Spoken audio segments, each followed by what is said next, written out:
The city was burning again. Smoke covered the sky, hiding the stars, but they were still up there, the alien ships, watching, waiting. The HFY had come to Earth with confidence, with power, and with no fear. They believed this planet would fall in a matter of hours. They had done it before, on other worlds. Civilizations stronger than Earth had crumbled before their silent invasion. But this time, something was different. When they first arrived, they didn't speak, didn't try to communicate. Their machines fell from the sky like steel meteors, crashing into cities and wiping out entire blocks in seconds. They had weapons no one on Earth had seen before, beams of pure energy, machines that melted tanks like they were paper, and strange drones that read minds and caused instant panic. Governments were crushed, the armies scattered, the satellites went dark. For a short moment, it felt like humanity was finished. But the mistake the HFY made wasn't in underestimating our weapons, it was in underestimating us. In the ruins of Paris, a small group of survivors hid inside an old subway tunnel. Among them were a few soldiers, a young engineer named Layla, and a hacker who went by the name Blink. They didn't look like heroes. Their clothes were torn, faces covered in dirt and blood, eyes filled with fear, but they were still breathing, still thinking, still fighting. While the aliens scanned cities from the sky, trying to find the last humans, these survivors were busy with something else. They were learning. Blink had managed to pull a piece of alien tech from a destroyed drone. It was cracked, but it still blinked with strange symbols. Layla studied it for hours. The others thought it was useless, but she disagreed.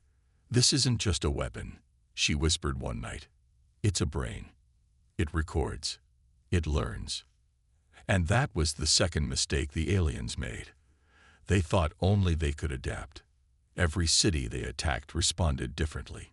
In India, people used ancient temples and underground tunnels to hide. In Brazil, whole towns disappeared into the jungle. In Russia, survivors set up traps using old Cold War tech, mines, EMP bursts, and radiation bombs. The HFY were confused. They had expected Earth's armies to follow patterns, to behave logically. But humans were messy, emotional, unpredictable. The survivors didn't follow orders. They made their own. They didn't wait for governments. They acted fast. They used whatever they had, pipes, wires, even kitchen fire to fight back. The aliens had never seen anything like it. In Chicago, a group of teenagers took over an abandoned radio tower and began broadcasting fake military orders, tricking alien machines into attacking their own. In Tokyo, engineers hacked a fallen alien walker and turned it into a mobile base. In Nairobi, elders shared old hunting strategies that confused the alien scouts and led them into deadly ambushes. Each act was small, but together they became something big, something dangerous. The HFY watched from above. They collected data, adjusted plans, changed attack patterns. But the more they tried to control the chaos, the more it spread. And then, one of their commanders said something strange. It happened on day 21. In a quiet forest in Germany, a small team of soldiers managed to capture a wounded HFY scout. It was barely alive, its dark silver armor cracked open. It didn't look like any alien they'd seen in movies. No big eyes or green skin. It had no face, just a shifting, smooth surface that changed color. It didn't bleed red. It bled black smoke. As the team studied it, one of them, a medic named Joel, noticed something strange. The creature was trying to speak, not with words, but with images, flashes of light, symbols in the air. Layla, now traveling with the German group, used a small screen to capture the symbols. After hours of decoding, she found a pattern. One of the last symbols repeated again and again. It translated to one word: fear. That night, they opened the alien's arm device. Inside was something like a journal. Lines of alien script, glowing blue. At first, it made no sense, but near the end, they found a short note in broken English. It said, "Update. Earth species. Not as weak as expected. Highly emotional. Illogical. Dangerous. Avoid direct contact. Recommendation. Retreat if possible. Humans. May be extinction-level threat." The camp went silent after reading it. For the first time, they realized the truth. The HFY were scared. In space, the alien mothership received reports from across the planet. Their scouts were being destroyed, bases attacked. Some of their machines were hacked and used against them. Human resistance wasn't fading. It was growing. One commander spoke to the others through a mental link. His name was Terexel, one of the oldest of his kind. He had seen hundreds of wars, had led the fall of 10 worlds. But never had he seen creatures fight like this. He said, "They do not think in patterns. They do not break when they lose. Pain makes them stronger. Loss makes them angry. They use emotions like weapons. They do not fight for control. They fight to survive. They are not logical. They are something else." Another replied, "Then we miscalculated." Terexel answered, "We made the mistake of treating them like prey. They are not prey. They are predators, pretending to be prey." Back on Earth, in a ruined town in Canada, Blink finally cracked the alien drone's memory core. What he found shocked him. The HFY had been watching Earth for decades. They knew our history, our wars, our violence, but they had only studied our machines, missiles, ships, computers. They had ignored our emotions. They thought those made us weak. But in the end, it was emotion that turned humans into the perfect survivors. Fear made them hide. Love made them protect. Anger made them fight. And hope kept them alive. As the days passed, the attacks slowed. The alien ships began to rise, pulling back. In some places, the sky was empty for the first time in weeks. Survivors started calling it the pause, but no one knew why it was happening. Until one day, a small alien probe crash-landed in the Sahara. It carried no weapons, just a message. No voice, no image, just words. "We came to dominate. But your species, you change too fast. You fight with chaos. You turn pain into power. We leave for now, but others will come. Be ready. This planet is no longer hidden." And at the bottom of the message, a final warning. You are not the weakest. You are the unknown. And the unknown is always dangerous. The sky over Earth had changed. It wasn't blue anymore. Not really. Black smoke filled the air. Cities burned, and strange shadows moved above the clouds. The HFY had come from deep space, believing Earth would fall quickly. They were wrong. From the beginning, they saw humans as weak, emotional, disorganized. They didn't understand what those words truly meant. The mistake they made wasn't landing their ships or using their machines. It was thinking humans were predictable. That mistake would cost them. In the early days, their attacks were brutal. Giant walkers crushed buildings. Strange energy weapons melted entire streets. No warning. No mercy. Governments tried to respond, but nothing worked. Missiles were stopped mid-air. Satellites went silent. Cities vanished overnight. Most people thought this was the end, but it wasn't. In an abandoned subway in London, a small group of survivors took shelter. Among them were a soldier named Kara, a young mechanic called Rafi, and a nervous but smart coder named Milo. They had no leader, no real plan, but they had questions. Milo had stolen a damaged piece of alien tech from a broken drone. It was buzzing with strange symbols. Rafi started tinkering with it. Kara kept watch, listening to distant explosions. They didn't realize it yet, but they were part of something bigger, something dangerous, something the HFY hadn't seen before. Elsewhere, in the remains of Mumbai, a group of students used signal jammers to confuse alien scouts. In Alaska, Hunters set traps using steel wires and snow to blind the machines. In Cairo, children drew maps in the sand, tracking alien patrols better than drones ever could. No one told them to do these things. They just did. The aliens couldn't understand that. They couldn't understand how, even with everything destroyed, humans still found ways to fight. In Berlin, an alien scout team went missing. Days later, pieces of their armor were found hanging from a radio tower, painted with blood. No one claimed it. No one needed to. It was a message. The HFY weren't just facing armies anymore. They were facing human will. In a crashed lab in South America, scientists studied an alien tablet. It contained strange data, rankings of other species across the galaxy. Some were strong. Some were fast. Some had weapons that could burn planets. But humans weren't even on the list. They were seen as primitive, unorganized, emotionally unstable.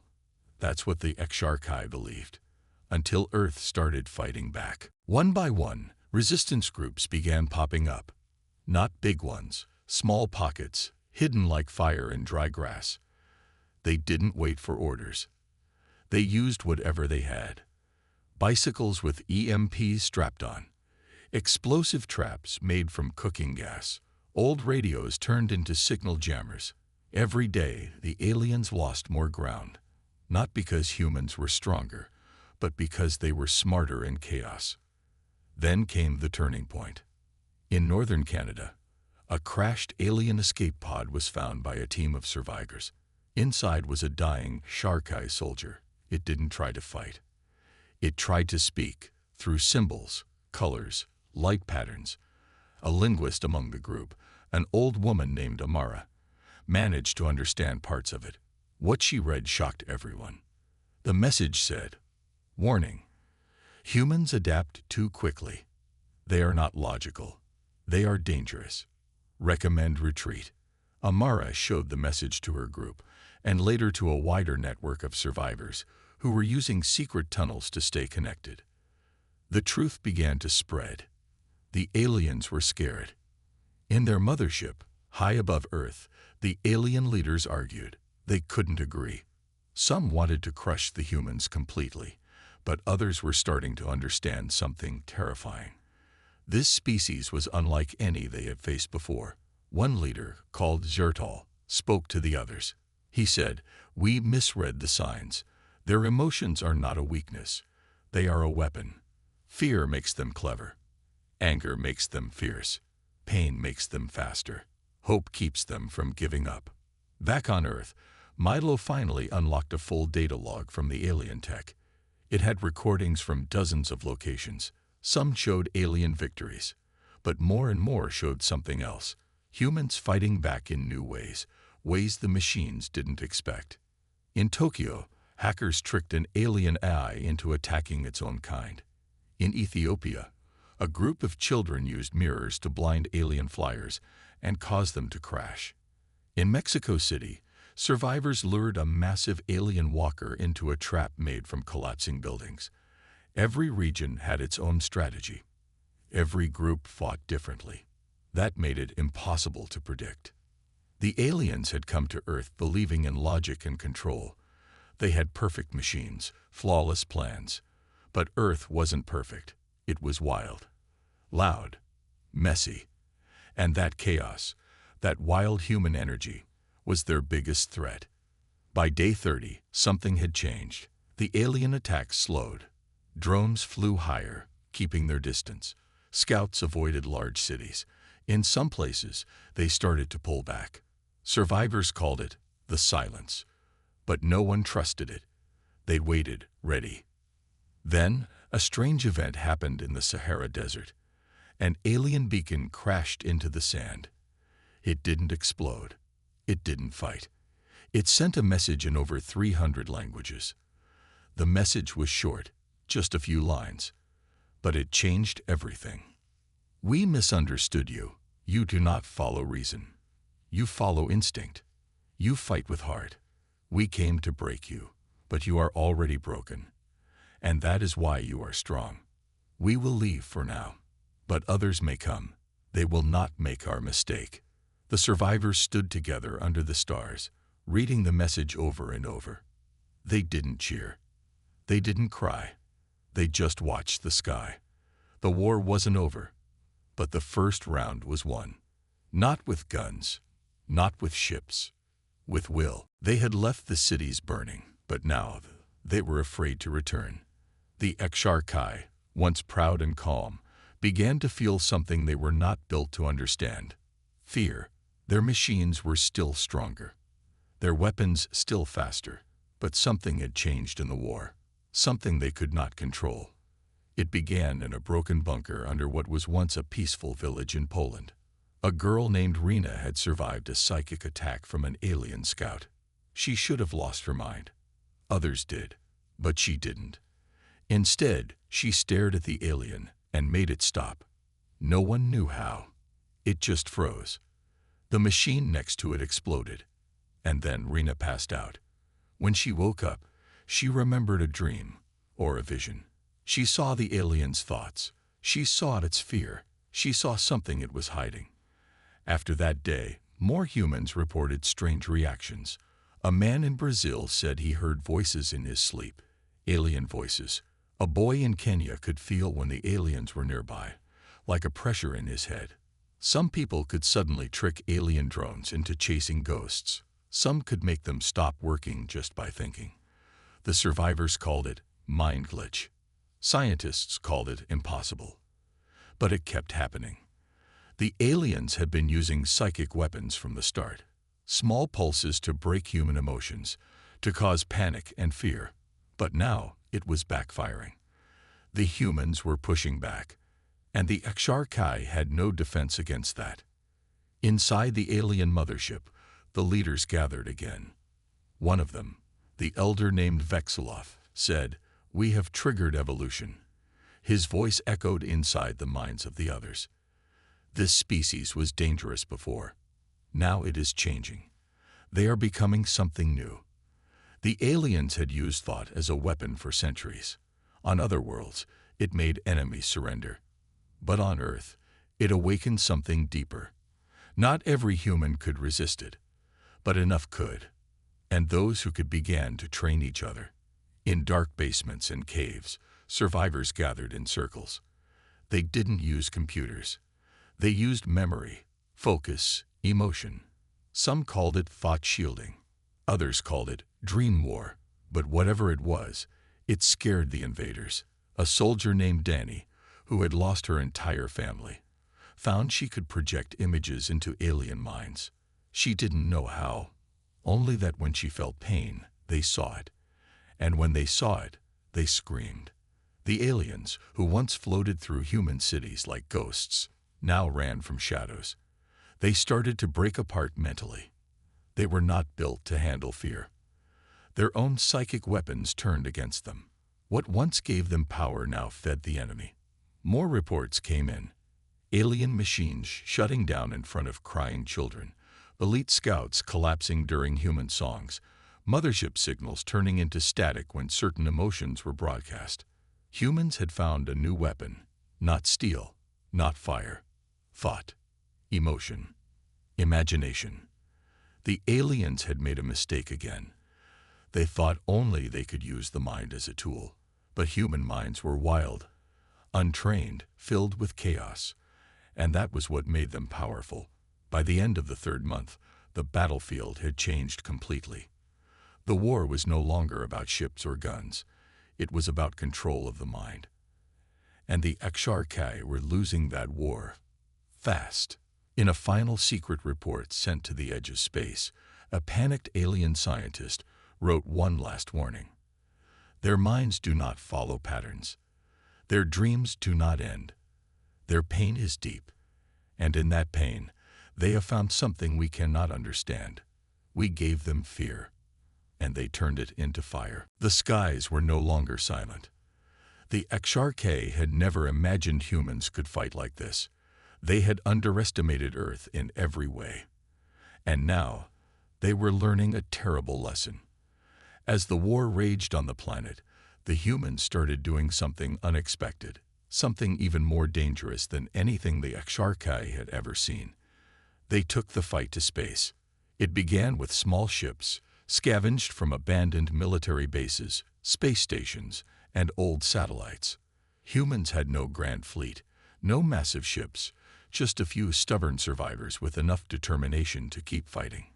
They didn't have advanced weapons like the HFY, but they had something else. They had surprise. A group of astronauts in the European Space Station launched a desperate mission, using old rockets and salvaged parts. Their goal wasn't to win. They knew they couldn't win in space yet, but they wanted to send a message to the invaders, a message that humans weren't just confined to Earth. They were everywhere. It worked. In the vastness of space, the HFY didn't expect humanity to strike back. They didn't see the small human ships, cloaked by debris from old satellites, but they felt the explosion of an EMP blast, right in the middle of their supply line. A dozen alien vessels lost power all at once, helpless in the cold of space. The humans had disabled their systems with old tech. The shock of the attack rattled the HFY command. They had never faced anything like this before. In the darkness, a small fleet of human ships, made from scrap and ingenuity, moved like shadows among the stars. They didn't make any direct attacks. They didn't have the power. But they were enough to disrupt the alien forces. The HFY ships had no choice but to retreat, regroup, and rethink their strategy. Meanwhile, on Earth, the resistance had grown bolder. They were no longer hiding. They were planning the unthinkable. An assault on the mothership, and the HFY were terrified. At their command center, deep in space, the alien leaders gathered in silence. Trexall, the highest-ranking officer, finally spoke, his voice shaky as it echoed across the minds of his subordinates. "We misjudged them. They are not just survivors. They are adapters. They learn faster than we can change our plans. We have to stop them now, before they reach us." Tartal, another commander, spoke in a voice full of fear. "They don't just fight with weapons. They fight with will. Their minds are strong. And now, they are learning how to use our own tech against us." On Earth, the resistance groups had been building their forces. They had captured alien technology and were slowly figuring out how to hack it. They knew the HFY weren't unbeatable. They had their weaknesses. And now, with every passing day, the humans were becoming more dangerous. It was as if they had evolved. One night, deep in the heart of Africa, a small group of survivors, led by an ex-soldier named Adam, launched a surprise assault on an alien base hidden beneath the mountains. Their goal wasn't to win. It was to send a message to the HFY and to the entire world. They planted explosives around the base's power core and set the charges. As they ran for cover, they heard the first blast, the sound of the base's core breaking apart. The explosion lit up the night sky, a flash of fire and light that could be seen for miles. The HFY had been taken by surprise, and the humans, now emboldened by their success, saw what they could do when they worked together. There was no stopping them now. But the most terrifying part of the explosion wasn't just the destruction. It was the message it sent to the stars. The HFY were no longer the only ones in control of space. As the humans celebrated their victory, one final message was broadcast into the vastness of space, carried by an old satellite. It was a warning. "We are coming. We are learning. And we will fight until the last breath." The HFY, watching from their mothership in orbit, realized they had made their greatest mistake yet. Not only had they underestimated the humans' will to survive, but they had also failed to understand one simple truth. Humans would never stop fighting. Not now. Not ever. And so, the war turned, not just on Earth, but in the stars above it. The battle for space had begun. And now, the HFY knew that their fate rested on more than their weapons. It rested on whether they could defeat the humans' greatest weapon: their refusal to give up. The HFY had never seen anything like this. For centuries, they had conquered worlds, destroyed civilizations, and wiped out species with ruthless efficiency.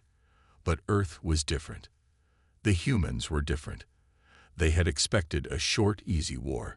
Instead, they were stuck in a battle unlike any they had faced before, a war they couldn't win. By now, the survivors were everywhere.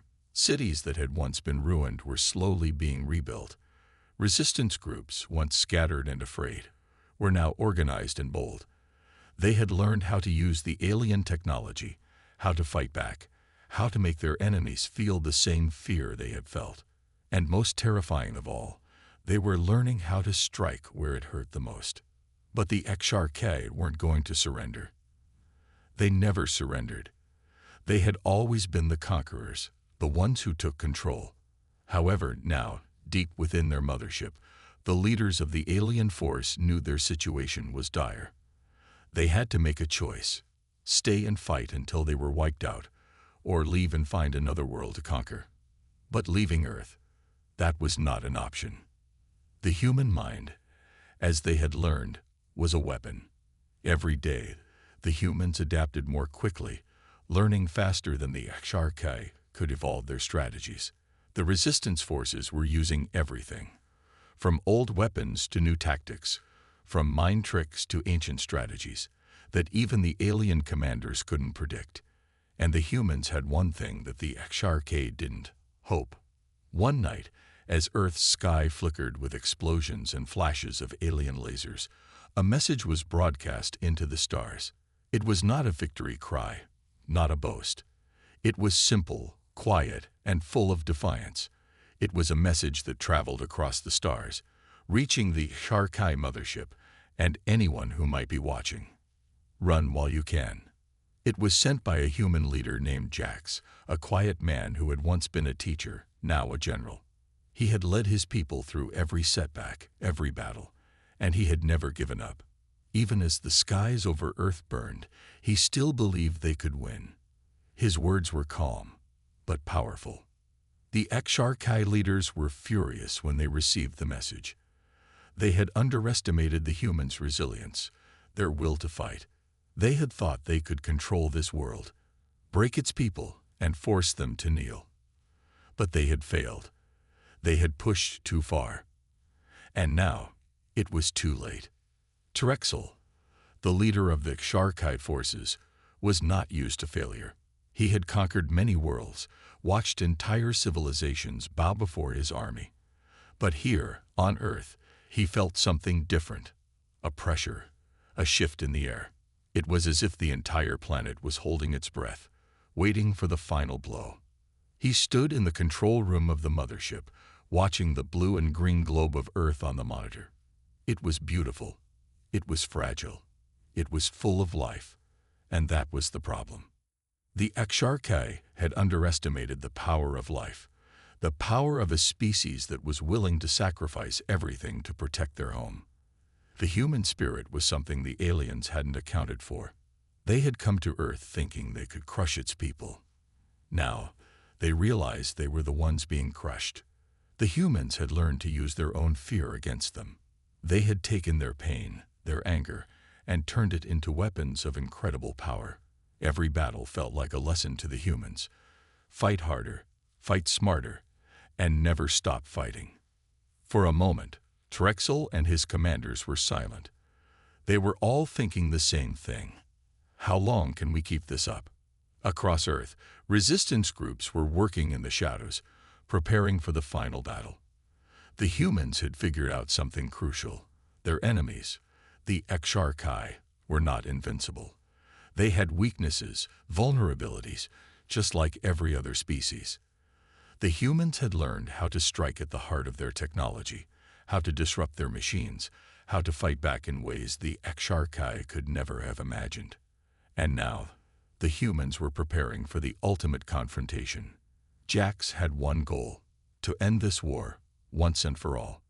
The mothership, the heart of the HFY forces, was still in orbit above Earth, powerful and impenetrable. But the humans had found a way to reach it. They had found a way to destroy it. But Jax knew the cost. It wasn't going to be easy. It wasn't going to be without loss, but it was their only chance. It was their final stand. We end this now, or we never end it. Jax's voice echoed through the command room, filled with survivors who had spent weeks, months preparing for this moment. They were ready. The final assault would take place in space. The human fleet, small but fierce, would confront the Karkai mothership in a battle that would determine the fate of the planet. No more hiding. No more running. It was time to end the war.